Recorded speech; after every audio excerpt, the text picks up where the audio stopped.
पहिल्यांदा आपण पाहूया की स्पीड कशी असावी, म्हणजे किती किलोमीटर आणि किती पावलं हे त्याच्यावर नंतर ठरेल. की स्पीड प्रत्येकानं आपल्या वयाला साजेल अशी, आपल्या प्रकृतीला साजेल अशी अशी केली पाहिजे. पण नियमानं सुरुवातीला एक 5 ते 7 मिनिट हळूहळू स्पीड वाढवली पाहिजे.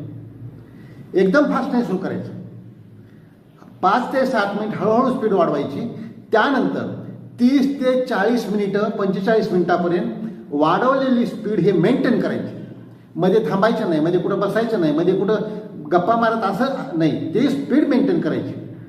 आणि शेवटचे 5-7 मिनिटं पुन्हा ती स्पीड हळूहळू हळू कमी करत करत बंद करायची. अशा प्रकारचे हे स्पीडचं नियोजन पाहिजे.